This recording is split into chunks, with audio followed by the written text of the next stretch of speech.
Hello, hello. This is Christina, your host today, and today is a new episode of KSM podcast, Running Business Online with Christina.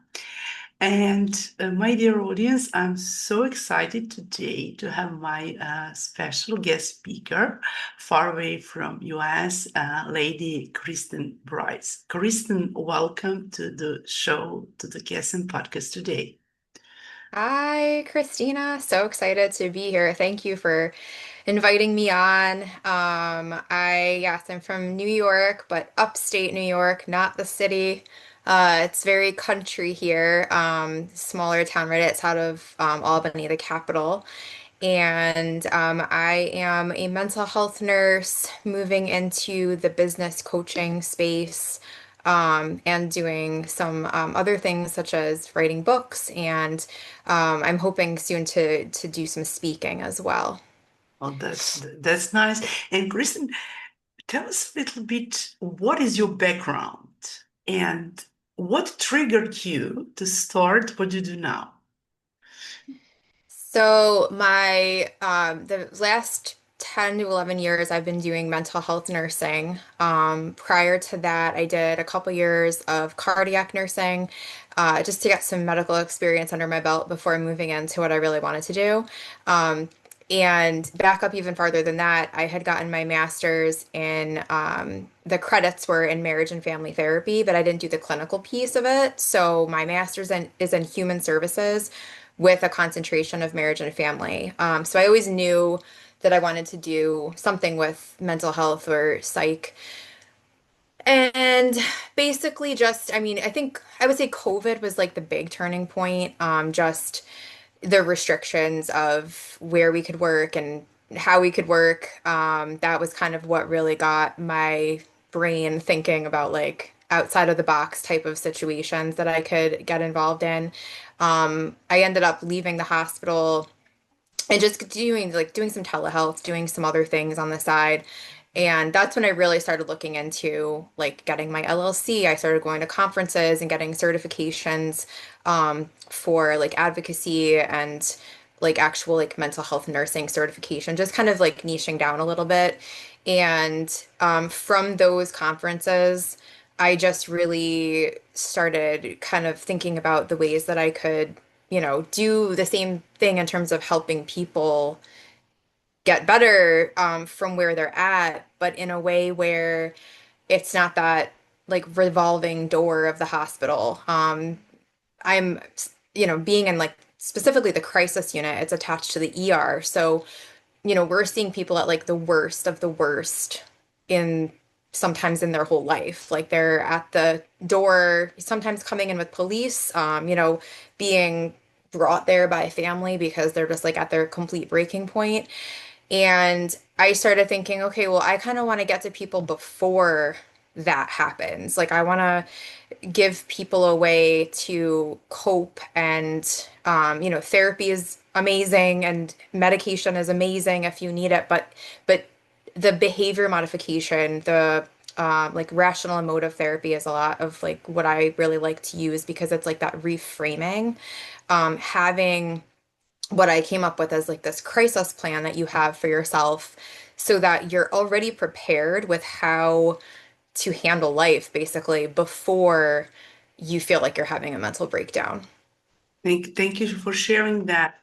And what we mostly we know about that people have problem with family issues or divorce or whatever, some kind of they're abused or some other people. But what do you think? What are the most common problem of those people from your experience? Because I think that will be so useful and beneficial for our audience to get to know that just from your by your point of view. Yeah. Well, first, I would like to say that the biggest thing that I've realized is kind of like it can happen to anyone, meaning like mental breakdown, suicidal thoughts, having a panic attack, like not being able to get out of bed, feeling like even just showering is like a big deal for some people. And what you notice when you do this type of work is like people are really good at faking. They're really, really good at faking to be okay. Just kind of, you know, dealing with everything, holding it all on their shoulders.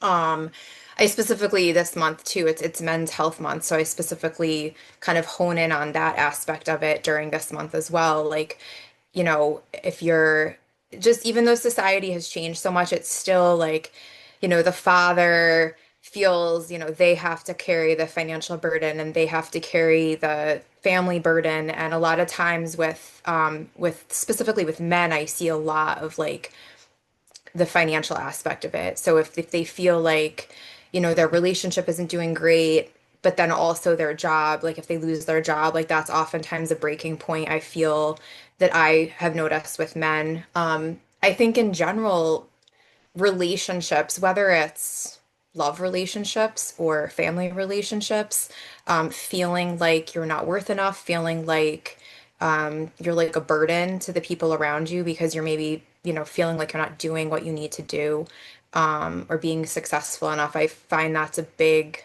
thing. Even with teenager breakups, when we have adolescents come in, it's either bullying usually or like a breakup, a really bad breakup.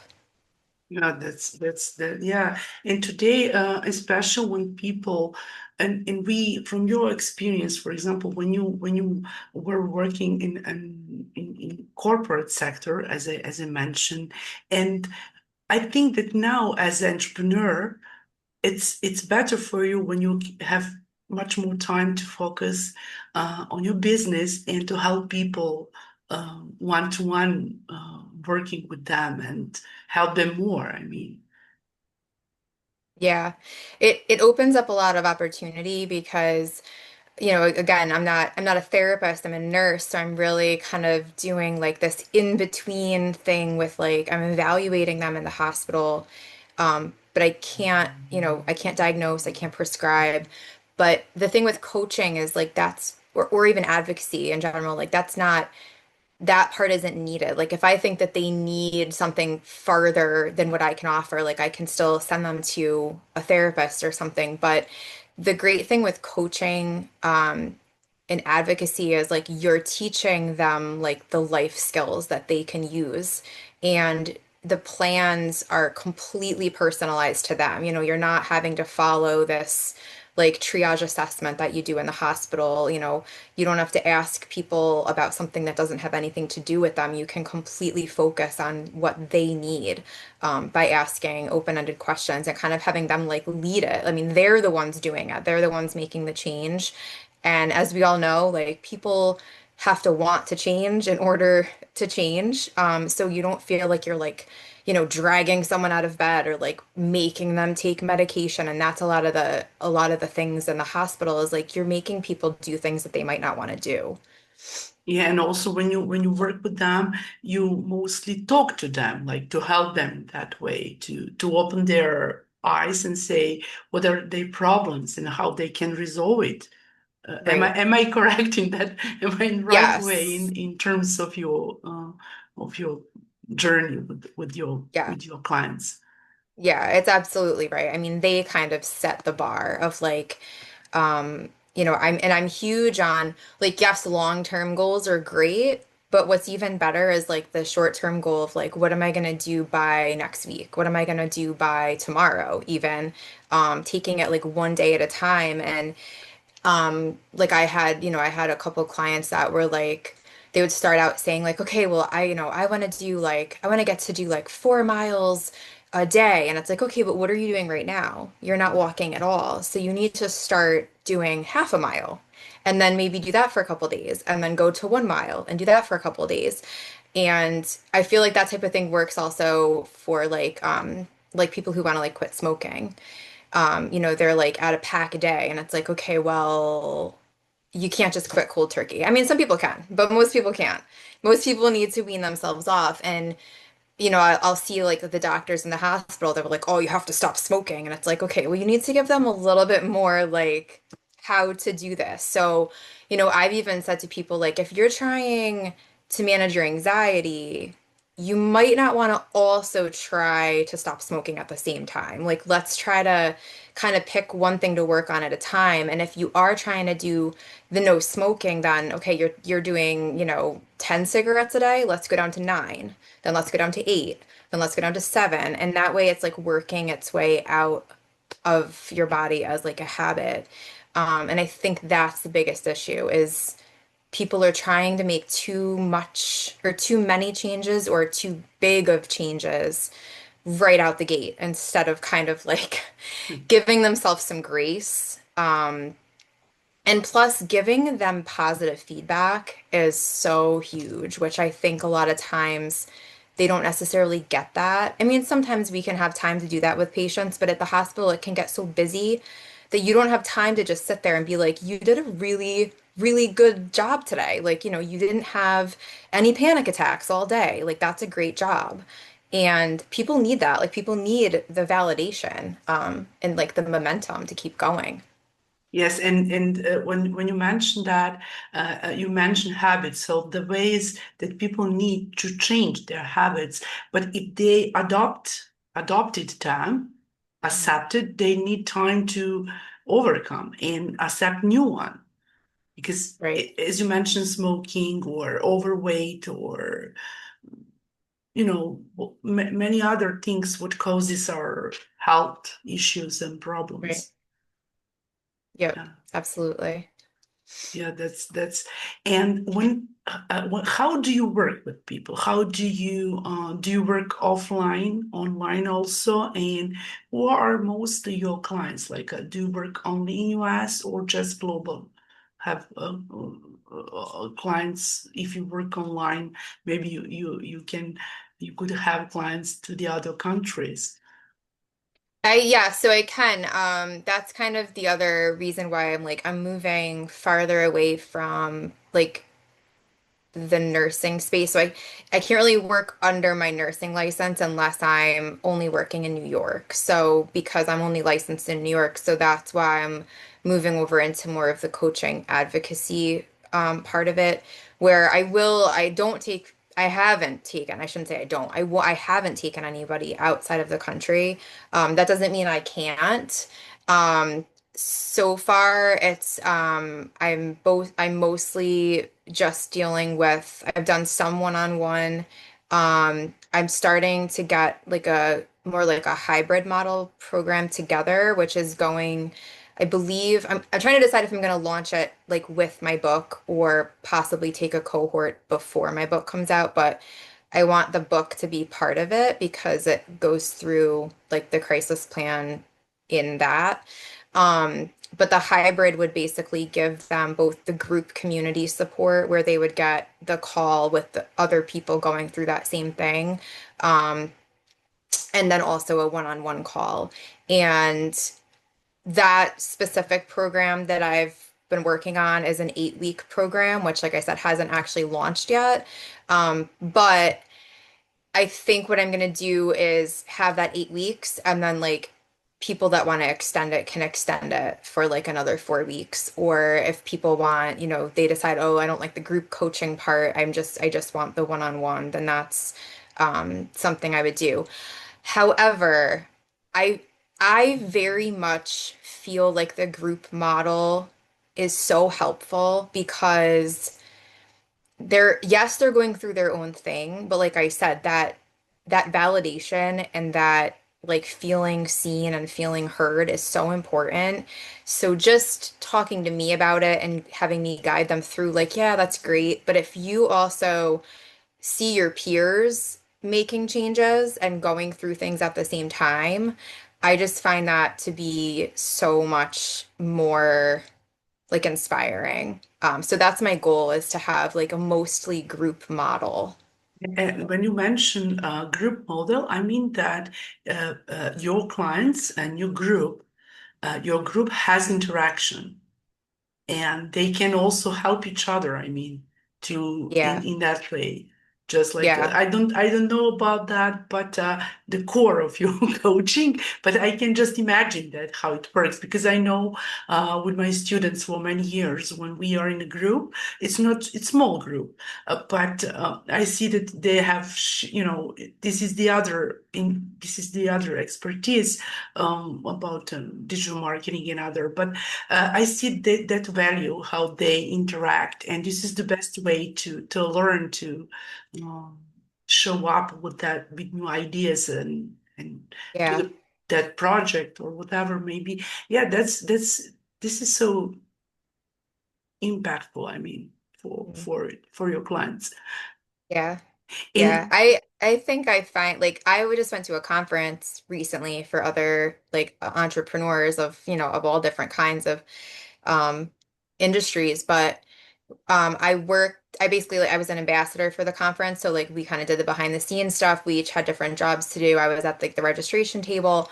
There were a group of about 13 of us, and like we're like great friends now, and we stay in contact and we have a text group that's, sharing our wins for the day, or like I just checked in with one of the girls today to see how she was doing, and I just think that I have gotten more momentum in my business since being at that conference and feeling like that energy in the room, and really being able to have other people that it's like, oh wow, like I'm not the only one that, has these days where I'm like, can I really do this? Like, what am I doing? It's like everybody has those days. And to be able to talk about that and not feel so alone is really, I feel like that's really important. I mean, we're human. We're supposed to be interacting with each other. So, yes, and yet to the end of the day, it's we're only human, you know. Today, one lady asked me to help her in some way because she said, "Christina, you have a lot contacts, and through the podcast or social media and other." And she said, I wanted to offer my services, and she said, uh, she's VA, and I said, okay, you can promote in my group and all those kind of things. But what you mentioned, I said we're only human being to the end of the day, and right, we as a human being, we absolutely. Have to help each other, and then all other things come. I mean, right, exactly. Yep. And that's, uplifting other people. I mean, like that this conference that I went to is primarily women, and you see so many women like putting each other down and being so mean to each other. And this was like a room of like over 100 people that were just so amazing. And you're like, oh my gosh, there's other women that like to make, business friends and like to make real friends. And, they're clapping for me instead of being like, oh my gosh, what's she doing? And you don't find that very often. So when you do, you want to like hold on to it. and you can see yourself that you can how we grow together, like that you can see and exchange experience or ask someone or just to be in the same topic, just like in your business what you do. And Kristen, you mentioned I have two questions for you. One is when you what I asked what triggered you to start your business, but what triggered you to write a book? Just we will talk about the book. Yeah. It's going to be a special episode about the book, but just Yes. a few sentences just for our audience. Sure. Uh, Um, so it honestly, it kind of like it started kind of like as a joke. My mom, I just had like some like crazy life changes start happening to me in my 20s, and it was like ever since like the first couple things that I went through, my mom's just like, "You should write a book. Like this is crazy. Like what is happening to you?"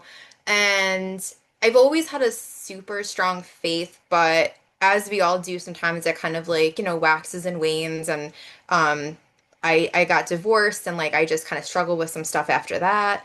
And I started saying I wanted to write a book, but I didn't fully get and I never sat down and just like started typing a book. I think I tried it one time and I was like, oh, this is overwhelming.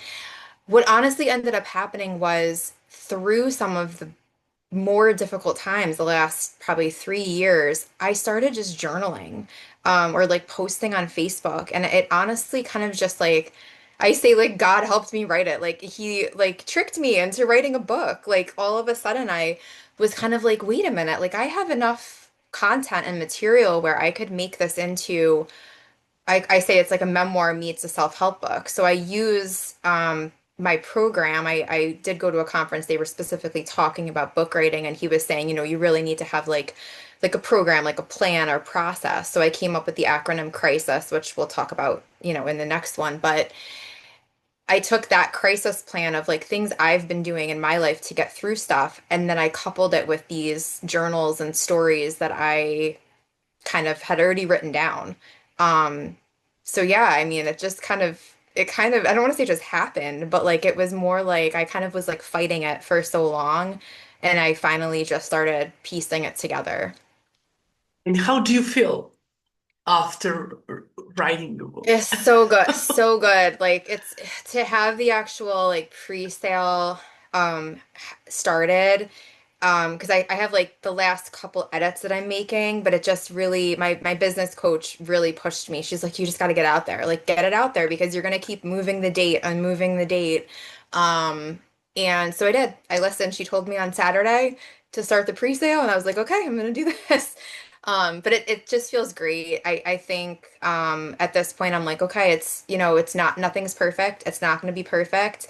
You know, if there's something that I don't like about it, I think I'm already thinking I might do like an unabridged version later of a couple things that have come to me later that I might like add into like a bigger book. But it's exciting. It's very exciting. Yeah, from this conversation and many conversations before, I had one lady guest speaker. She's from Los Angeles, and she is a piano teacher.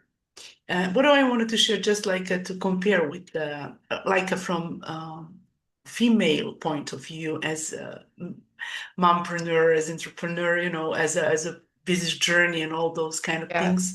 And she said in that time, uh, Christina, all my life I wanted to design classic dresses. And when Virus started, she created 52 models. And she said, okay. And also she went to the Paris, to the Milano, all those, she was in the fashion weeks and all those kind of things. And she Yeah. said, but just to let you know, everything what I do, this is for me. This is what I want all my life. But if you can, maybe for to my husband and my family, it doesn't mean too much, but for myself. So why was I asked you? Because what is the meaning to you? How do you Mhm. feel? This is I had that in mind, and Yeah. something when you create something from that, you have something inside, deep inside of you, and you just wanted to do it, and you can say, okay, I got it. Yeah. Absolutely. Congratulations from my Thank you. from my heart, Thank from your you. Thank you book. so much. And Yeah, it's it's funny. I didn't I mean some people knew about it. I kind of like I announced the cover of it like I well the actually the edited cover like back in March. And I'm still to this day being like people are like, "Oh, I didn't even know you wrote a book." I'm like, I didn't want to like jinx it. Like I don't believe in that stuff, but at the same time it's like I tend to sometimes put something out into the universe and then if I don't finish it, I like really beat myself up. So I really didn't talk about it too much until I got to this point because it's just I feel like I needed to just like you said, it was more like doing it for myself. Like I even said to someone today, I said, more than pre-ordering my book, I want you to share it with people who maybe are struggling with mental health or struggling with their faith because I want people to read it. Like, I'll probably end up, giving a bunch of them away because I want that ability to be able to maintain your sanity um, on a daily basis to be able to get to as many people as possible. Yeah, that's yeah. And when we do something for ourselves, this is joy, you know. It's like food for our soul, for everything what we Yeah. do. Yeah, that this is amazing. And Kristen, share with us about your speaking engagement. What as a speaker, what you do in that way?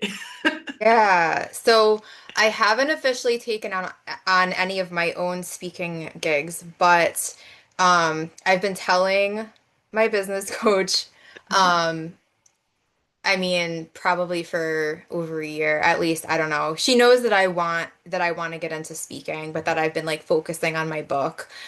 But at this conference, I think it was like the night before the conference, like we had gotten there a little bit early, and I got an email from her program director saying, April has invited you to come up on stage as, I think they called it like a panelist. And I was like, what is this? Um, and she had chosen, I believe, two people one day that was more of like like kind of like how to scale your business.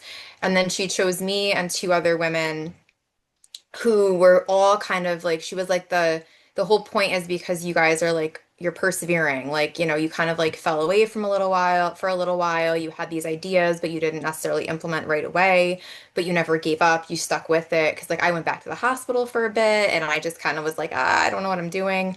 Um, and she just was like, she just put me up on stage and started interviewing me. And it was amazing. I said, you don't understand how much this means to me because I needed that little push to really be like, okay, I could do this. I've never really been like scared of speaking, but I just kind of don't know how to market myself for that. So she kind of did it for me. And after after that session, I had people coming up and asking me about my book and asking me about, what my next plans were. And um, so I'm confident in kind of promoting myself more in terms of wanting to do my own speaking. I right now it's hard because like my niche that I talk about, not so much in my book, but the niche that I really talk about a lot is divorce in general. It's not, my book isn't just about divorce, but that's just kind of what has been a lot of what has driven my like hardships, like my own divorce and then my parents' divorce. But when I think of speaking, what I kind of have been thinking about is not necessarily speaking to the divorced age people, but like the college age, where like here's how to have these, like relationship hacks or communication hacks or how to deal.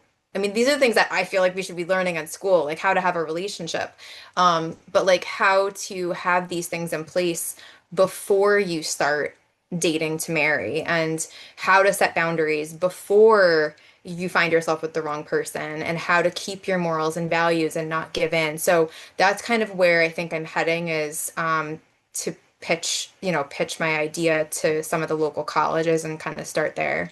Yeah, and this is the right way because and yeah, right ages of college students because you went through that um, part of your life and you're so experienced. So I think that from our practice and experience, we can share more than just to read a book, many books Yeah, about because we have different stories, we have different experience in terms to, and this is such a huge topic, I mean, right. in terms Yeah, of get yeah, married and think about divorce or just try to be all your life in at the same with the same right, person. right. Exactly. Yeah, this is very huge. So yeah, and yeah, it's so helpful to people to know about it, just for young Yeah. people who start their Yeah, life and journey. what I'm seeing a lot, I published an article in Brainz recently, and that article was specifically about gray divorce, like in later life. So when the parents are 55, 65, which that's my parents got divorced when they were older. So, it's a whole different set of like issues that you have when you're an adult child. So college age, will be seeing, unfortunately, a lot of parents get divorced once their kids go away to college. So talking to them from that perspective too, and like, I had to set I had to set boundaries kind of with my own parents too, because I had just had my own daughter. I was trying to like, deal with my own stuff that was going on.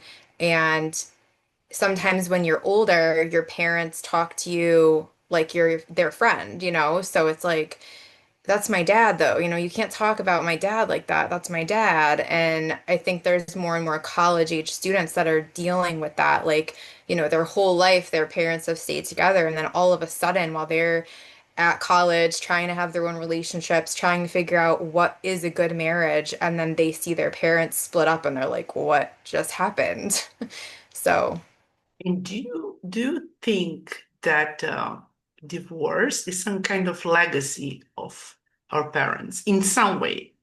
I know many people who, for example, their parents get divorced and they like either that mhm. son or daughter, but it doesn't mean just in some way. I cannot say that it's in gen, like in DNA, but there is Yeah. something in common. I mean, what do you think Yeah. about it? I think there's definitely like a nature versus nurture with a lot of stuff. I do talk about that a little bit too. Like that like I said, the divorce in later life, but also like that generational divorce, because I ended up divorced, and I truly feel like from age like 24 to 34, I was dealing with so much change in my own life, watching my parents get divorced, having my own kid, losing, some grandparents that, were obviously getting older, and all these things happened. And I feel like because of the fact that I wasn't necessarily like healing or like dealing with the stuff that I needed to deal with, it ended up leading to me then not choosing the right partners and not knowing, kind of not knowing myself, honestly. I kind of feel like I like lost myself for a little bit and had to kind of find myself again. Um, and so I think that there's many different reasons why you see like generational divorces happen.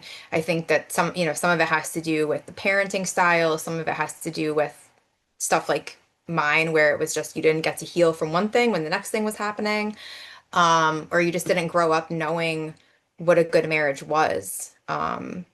My parents personally, it was a shock. Like my parents did not fight. They had a great relationship from the outside. So it wasn't that, I grew up seeing a bad marriage. I grew up seeing a good marriage. But then they got divorced anyway. So in my head, I'm like, okay, well then how am I ever going to have a good relationship? And that was in the back of my mind, I think, all the time. Like anytime my ex and I would get in a fight, I was like, oh my gosh, like we're gonna get divorced. Like we have to get divorced. Like what are we doing? So yeah, there's a lot. There's a lot of layers when it comes to generational divorce, for sure. And yeah, this is so true 100%. And we cannot just, there are different people, different approaches, different habits, different, I know, destinies. I don't know Right. however we can say that. And in terms of, let's say, single mom Hmm. and entrepreneurship, one Yeah. single mom stays single with kids, one kid, two kids, three kids. What do you think? What could be your message for single mom can who went through as you've done, Hmm. who Yeah. went to divorce or they will divorce. I would love that all people live all their Yeah. life together and be Yeah. happy and with their Right. family and kids. Yeah. I think that's the biggest thing that I mean, I never really got into like dating that much after my divorce. I kind of knew that I just wanted to be alone. One chapter of my book actually is, I mean, there's no names of real people, but it's called it's called Know What You Want, which is something that my dad always used to say about like a menu item or something. But I turned that into like knowing what you want in life before you start dating. Like you need to find yourself and what you want. You have to be happy being alone. Like you have to be able to exist with just yourself and your children so that your children can see you thriving. Obviously, if it was a perfect world, there would be no divorce and parents would be together forever. But if there is a single parent, those children need to see the nurturing and the ability to take care of yourself as well as taking care of others. Um, so this chapter is basically like it's like my side of the text messages of like people saying, I don't understand, like, why don't you want to just try to date? Like, how come you won't date? Like, constantly questioning me about why I'm not dating. And, well, maybe you haven't met the right person. And I'm like, no, I don't have any desire to date right now. Like, right now, it's just about me strengthening me, God, my faith, and showing my daughters what it is to be healthy as a human by myself. Like, you don't want to make other people think that they can't be healthy unless they have somebody else making them happy. Like you have to be able to make yourself happy. And for those who are faithful or have some type of God or universe or something, like my whole mantra is you'll find the right person when you are ready, like when you're healthy. Where God will send you the right person when you're truly ready. He's not going to send you somebody that you're supposed to be with forever when your own life is a mess. Yeah. Thank you for sharing that, and this topic is so huge, Mm. because we can talk about with and to approach to that topic from different angles, Right, and people, as I said, there are different people, different um, cultures, different tradition, all if we talk right. about global space of living, and we're only Hmm. human being to the end of the day. Right. Right, exactly. And what works for one person might work for, I mean, I know people that got divorced and started dating right afterwards and they're with their forever person and it's great, and you just have to kind of know yourself. You have to give yourself enough time to really understand what you can handle and what it is that you want in your life and what will make you the most healthy. Yeah, and when you mentioned that, first and foremost, we need to know who we are and what is our real desire and what we want. Because sometimes people that imagine that and they have some thoughts about it, but when they go into that action, when they go and deal with that in real life, they just um, they don't think, oh, this is not for me. They Right, imagine something, but were not maybe prepared to deal with that. I mean, what do you right. think? Yeah, I think so too. Like I said, I didn't really like date a lot, but like I mean, I was thinking about it. I shouldn't say I didn't date at all. I mean, I was thinking about it. And after like the second or third person that I was kind of hanging out with, I was just like, this isn't what I want. This is not where I am in my life right now. Before my marriage, I feel like ever since I was 19, I had always been in a serious relationship that was at least a year long. So I was like, wow, I haven't been single since I was 19, like truly single for a long time. Um, and that's again, and this is what I said to one of the guys that was kind of really asking me like, well, maybe you should give this a chance. Maybe this is the right thing. And I said, respectfully, I understand that you feel that you need to be in a relationship and you feel that you're ready, but I am not. And, you know, just because one person wants that companionship, I find my companionship right now in my children, in my parents, in my siblings, in my friends, and I surround myself, as life happens sometimes, like you also gravitate towards other people going through the same thing. So I mean, some of my best friends are either, they either got divorced like a year ahead of me or a year behind me, and so we lean on each other, and that's all I need right now. I need my single girlfriends to hang out Yeah, with, this is, and yeah, and I agree, 100. I agree with you because you need to move forward as a single mom and wanted to have your new part of your life, just to right.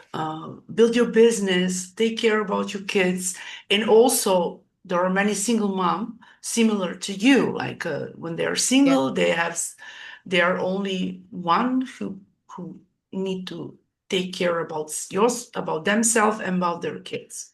So right. to be them and mother and father, that's it. So Hmm. and that's Yeah. this is really, you know, this is a part of your life. So and I'm super happy that you wrote the book to get back on our Yeah. journey today. And how listeners can connect, guest and podcast is to help people to support them and just to help them to spread the word about their business Yeah. globally. And also, ASM podcast doing business only with Christina is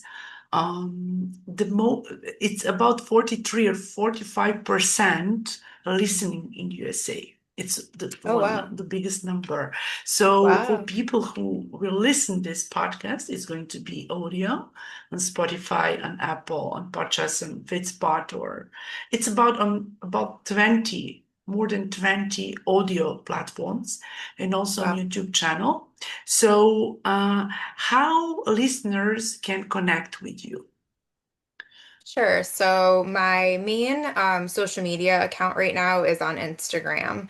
And it's Christen Bryce _RN. My name is spelled different. It's CHRISTEN and then B like boy, RYCE, and then _RN. That's my Instagram. And from there, like my other accounts are linked to that. So that's probably the easiest way.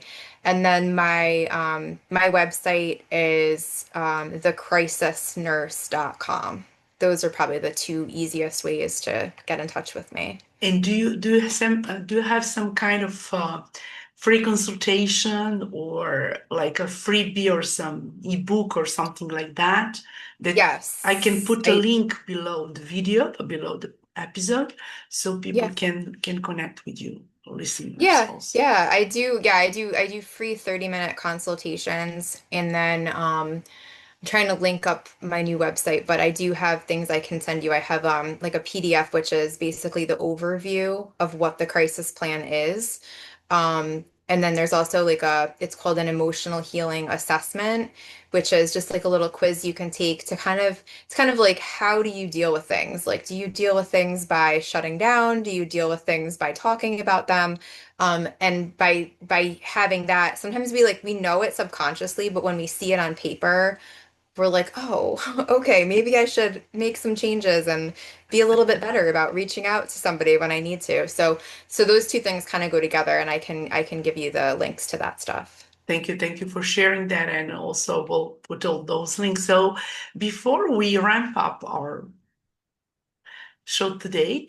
And I always ask my guest speakers, what will be the final message for audience? Either that they want to start their business, if they're incorporate, or they want to have business idea, but they're in stuck to start, and also just about entrepreneurship, not about divorce. Just we Yeah. can talk about Yeah. we would like to have so no more divorce. No more divorce, No just more divorce. entrepreneurship. Yeah. Um, I would say the biggest thing that I can say to people is that if something is on your heart, like if you have a goal or a dream or something that seems so crazy and so like out of reach, do it anyway. Like if it's on your heart, I feel that there is a reason. It might not be exactly the way, you might want to start a nonprofit, but maybe you can't do that yet. Maybe first you just have to start posting a video on Instagram and talking about stuff, like just to get out of your comfort zone.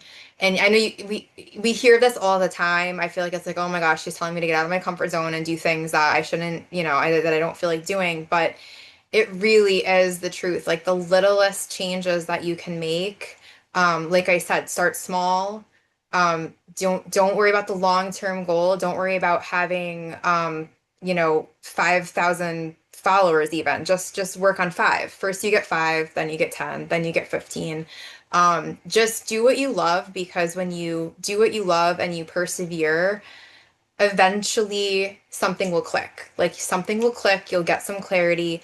There are plenty of people like Christina and myself who are going on the same journey, and you can reach out to people. People are very, entrepreneurs, I found, are so welcoming. They love helping other entrepreneurs. That's such a huge thing. So do not feel alone because there will be people that will help you through it. Thank you, Kristen, for sharing that. And I know, yeah, and we met online as well in our group, Yep. and you can see we're here, and first and foremost as a personas, and when we mention build a personal branding, because why I'm telling that because we need to know who we wanted to talk, who we wanted to work with, and Right. when you want to have business idea, whatever you have, try, never give up. That will be final message. Try, and Yes. when I started this, I didn't know that I'm going to be in now third year one, 2023, 2024, and 2025 top Yeah. 20 best podcasts in Yeah. on by FeedSpot. I didn't know that. And Right. when I started, I was so shy in front of the camera. And I started. It was like a so as Kristen started, just start, try, Yeah. and if you don't know how, just connect with your mentor, with your coach. Yep. Just change your story, change your life, as Tony Absolutely. Robbins said. Amen. Kristen, thank you so very much for joining today. It was such a pleasure having you, and you shared such a valid story for people and for listeners. Just only want to be influenced by yourself and your as a guest speaker today in your story. That will be so good goal. And Thank you. Thank you for having me. It's been thank you for great. joining me, and see you very soon here in our new episode. Thank you so much and have a lovely Thank you. day. Thank You you. too. Bye for now.